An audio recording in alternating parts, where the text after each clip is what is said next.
فاسألوا أهل الذكر إن كنتم لا تعلمون. আসসালামু আলাইকুম রহমতুল্লাহি ওয়া বারাকাতুহু। আমাদের একজন ভাই প্রশ্ন করেছেন যে আমরা জানি আমাদের বাংলাদেশের অনেক মসজিদ আছে যেখানে অনেক সময় ইমাম সাহেবদের অজ্ঞতার কারণে হোক বা তাদের গোঁড়ামির কারণে হোক সেখানে অনেক বেদাত চালু আছে বা কিছু কিছু স্থানে শিরকও আছে। তো এই সমস্ত মসজিদে আমরা দান করতে পারবো কিনা, নাকি আমরা সহিহ আকীদার যে সমস্ত মসজিদ বা আহলে হাদিস মসজিদ সেগুলোতে শুধু দান করব?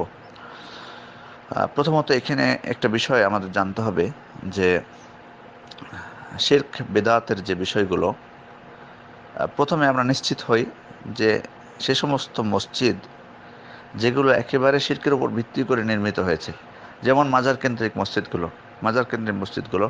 তারপরে ধরুন যে যারা যাদেরকে দিনের মধ্যে মানে ধরাই যায় না, যেমন কাদিয়ানীদের মসজিদ, তারপরে শিয়াদের মসজিদ, এই সমস্ত মসজিদে তো দান করার কোনো প্রশ্নই ওঠে না। এ ব্যাপারে আমাদের মধ্যে কারোর মধ্যে কোনো দ্বিমত নেই। প্রশ্ন এখন আসবে স্বাভাবিকভাবে যে যে সমস্ত মসজিদে যেমন হয়তো কোনো বেদাতের চর্চা হয় বা সেখানে যারা নামাজ পড়ান এ সমস্ত ইমামেরা তাবিজ দেন বা এই ধরনের মসজিদগুলোর ক্ষেত্রে বেশিরভাগই প্রশ্ন আসবে। সেক্ষেত্রে যেটা বলবো যে দান করার ক্ষেত্রে এ সমস্ত মসজিদে যে আপনি প্রথমে দেখবেন আপনার সব থেকে যারা অগ্রাধিকারযোগ্য আপনার দানের জন্য, যে সহিহ আকীদার যারা বিশ্বাস করেন সেই সমস্ত মসজিদগুলো। আর বিশেষ করে যেখানে দিনের বেশি খেদমত হচ্ছে, হয়তো সব মসজিদ তো এক মাপের না, অনেক মসজিদ আছে যেখানে সেখানে ইসলামের জন্য দাওয়াতের জন্য অনেক কিছু কাজ করা হয়, সেখানে অনেক ব্যবস্থা রয়েছে, কোরআন শিক্ষা দেওয়া থেকে বহুত কিছু অনেক কার্যক্রম থাকে। অনেক সময় বড় মসজিদ থাকলে সেখানে আপনি আরও বেশি দান করবেন যাতে তাদের কার্যক্রমগুলো আরও উন্নতি করা যায় বা আরও সেগুলোর আরও প্রসার ঘটে। তারপরে চেষ্টা করবেন যে সমস্ত এলাকায় আমাদের সহিহ আকীদার ভাইয়েরা আছেন সে সমস্ত মসজিদগুলোকে যাতে আরও তাদের যে সমস্ত সমস্যাগুলো আছে অথবা সেখানে শিক্ষার কার্যক্রমগুলো চালু করার জন্য সেখানে দান করার চেষ্টা করবেন।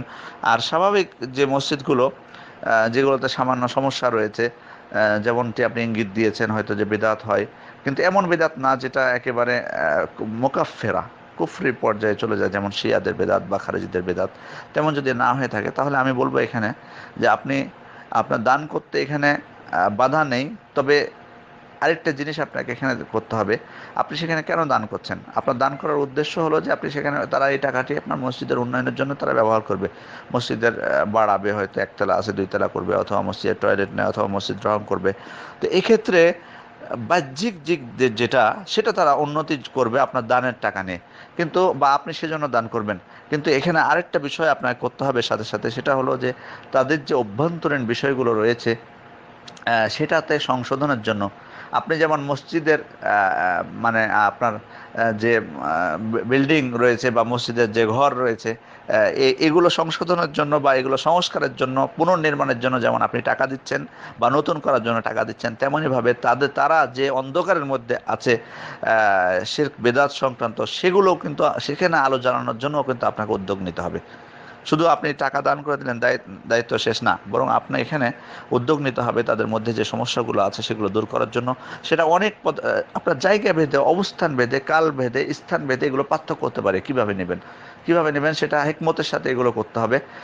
বরং এটা আপনার একটা সুযোগও বটে, আপনার এখানে একটা সুযোগও বটে যে তাদেরকে সমস্ত মানুষগুলো থেকে ভুল ত্রুটি থেকে ফিরিয়ে নিয়ে সঠিক পথে একেবারে নিয়ে আসার জন্য আপনার একটা সুযোগও হতে পারে এই দানটা। আপনি আপনি তাদের কাছে দাবি রাখতে পারবেন বা সেখানে কৌশল করে সেখানে অবদানও রাখতে পারবেন আপনি এই দানের সুযোগে।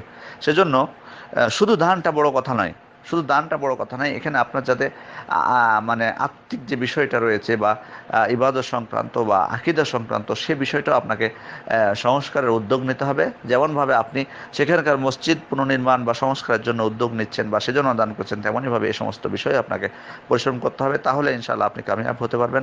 আল্লাহ আমাদের সবাইকে কামিয়াব করুন। আসসালামু আলাইকুম রহমতুল্লাহ বারকাতুহ।